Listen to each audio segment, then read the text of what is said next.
But this would make at least 6 cups of rice. And I'm like, yeah, it's expensive, but we didn't pay for dinner. I have no idea how much it cost, which is bothersome because I definitely want to take someone else there.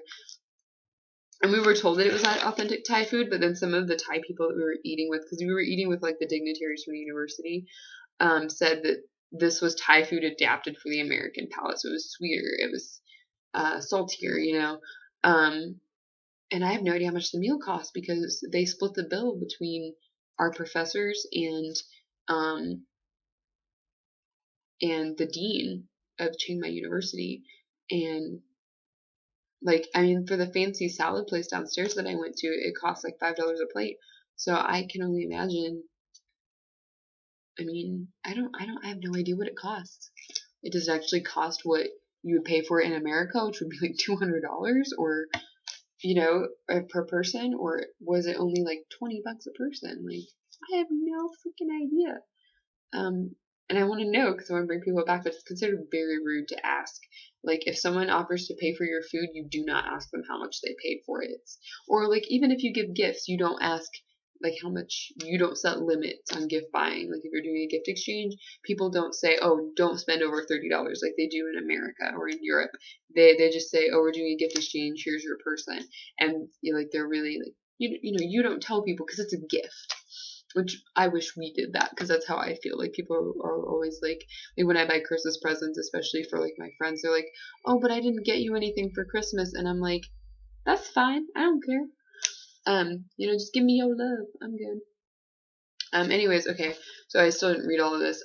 Deep fried sweet and sour sea bass fish. That was super good. And then the organic brown rice, which I'm still just loving. They for breakfast. For dessert, we had fig, which was really nice fig. It was gorgeous. You'll see pictures.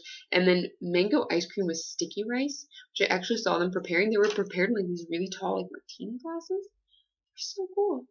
Um, and then you got to pick tea or coffee, and I still haven't had Thai coffee, and I need to. And I was dumb because I picked the tea, and it just wasn't sweet at all, and I didn't ask for sugar because I didn't want to like inconvenience them.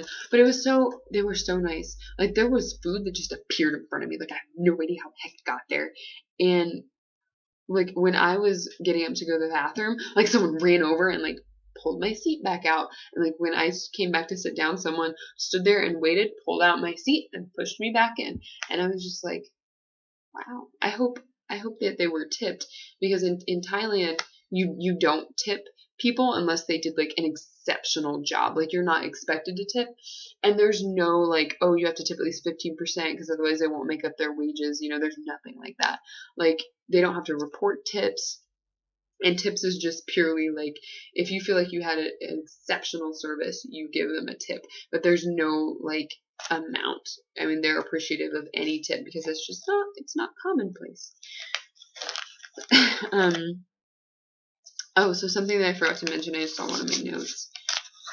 The during the presentations, I really had to pee. Okay, and so I waited until the woman was on her question and answer session.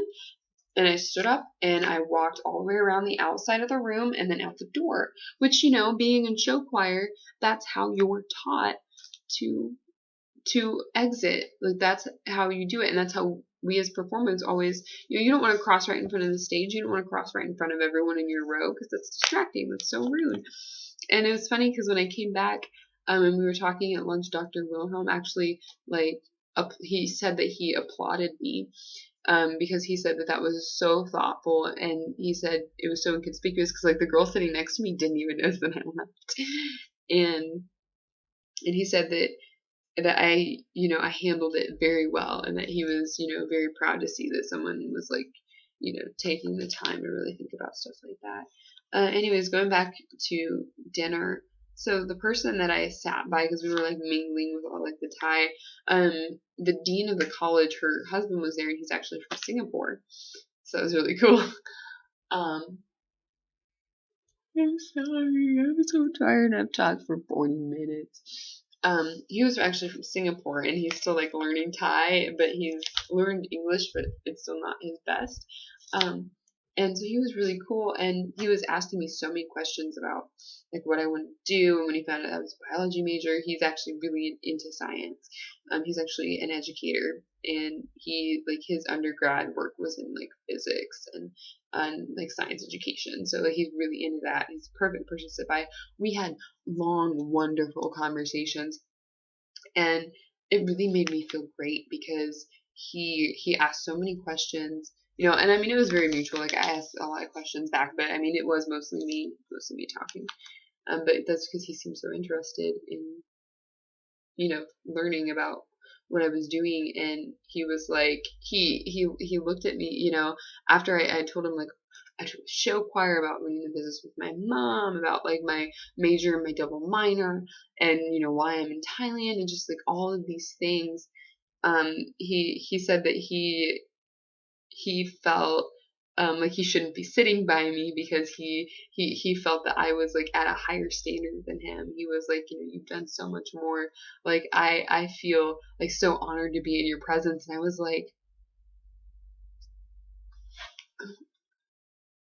me? And he, and you know, and he kept saying that. He was like, I feel so honored and, you know, so blessed to be in your presence. And I was like, really? Like why? And then, you know, it was really heartwarming for me because, you know, my whole life I've looked at like people who've won like the Google Science Fair, like 14-year-olds who are already making like $80,000 a year because they're freaking geniuses, or people who are like professional singers and on Broadway by the time they're 17 or 18. And you know, and I'm like putting myself to those standards, and I'm saying I'm not good enough, you know, I need to do better, I can do better. And then like I run myself dry, I run ragged, not dry, ragged, I just run myself ragged. And then so to hear from someone that I, you know, had just met and had talked to for a fairly short time, like no more than like half an hour, um, it was really humbling. And it was very, it was just, I almost like, I want to cry about it. Um, because I've always been like, you know, oh, you can do better. You're not doing good enough. You're not living to your full potential. And, you know, I kind of like, I was sitting there at dinner and I kind of asked myself, I'm like, well, you know, are you doing your best? And yeah, you know, I'm doing as best as I could.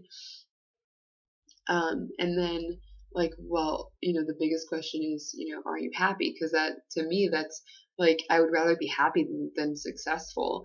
And you know, and I'm thinking about it, and I'm like, yeah, you know, I really am happy. I'm doing what I love. I'm doing what I want to do. You know, I'm making a name for myself, and like people, you know, I'm talking to strangers and they're proud of me. I'm talking to people who have been professors for over 50 years, and people who have been teaching in countries all over the world, who, you know, meet me and they talk to me for half an hour and they want to give me money. They want to invest in me. They want to say, hey, I believe in you. Take this money. I didn't accept any money, but you know, like take this, take these well wishes, take this money, and and do something with it. Like I want to see you succeed. I don't want anything back. I just want you to succeed. And like just, you know, strangers wanting to invest in me, and I'm just like, thank you. It was a really humbling experience, and it really put my life into perspective. And like the whole, I'm way too hard on myself with a lot of things. And like, even though I'm like a free spirit and I'm really laid back, there are certain things that I'm really a perfectionist in. But then you don't see me in those things because I get so hard on myself that I just scrape the bottom for like, just it's not me. Like I'm not putting my personality, I'm not putting my creativity in that, because I'm saying it needs to be as good as everyone else's. So it was a nice life lesson. Um, Came back to the hotel. It was really late. I didn't even realize it, but it was past 10. And then I just hung out with people and talked. And that was talked about our day. And we have a lot of free time. It's really nice. We have like a few lectures in the morning until like noon, 2, 3 at the latest. And then we have like the whole day to do stuff. And everything's optional. If you're in the class, the lectures aren't optional. But like the activities, if you really want to go on your own, you can go on your own. You don't have to come with us. Like it's pretty cool because they don't see us as like high school students that they have to keep tabs on. They're like, you're adults. If you want to do this, go do it. You don't have to stick with us 100% of the time. And then they're like, we'd prefer that you stay with us and do like the group activities, but we're not going to make you. We're not going to be mad at you if you don't. You can go do your own thing. So that's really cool. And, some days, like tomorrow, we're going to the paper factory, we're going to the umbrella factory, we're going to the incubators, which I'm really excited about. That'll be where I primarily get most of my research for my paper, which I'm doing by myself. Most of them are group papers, but since I have a $600 grant on the line, I'm doing mine like on my own, maybe in association with other students. So we have a full day tomorrow, and I promised Chris that I'd get up early so I could Skype with him, because for him it'll be like 7:38 at night. For me it'll be 7:38 a.m. and it's 2:30 a.m. right now, and I need to go to sleep. So yeah, I'm gonna do that now. I'm gonna have to split this video up into at least 3 parts. So I'm sorry, but you'll get it. It'll be fine. Good night.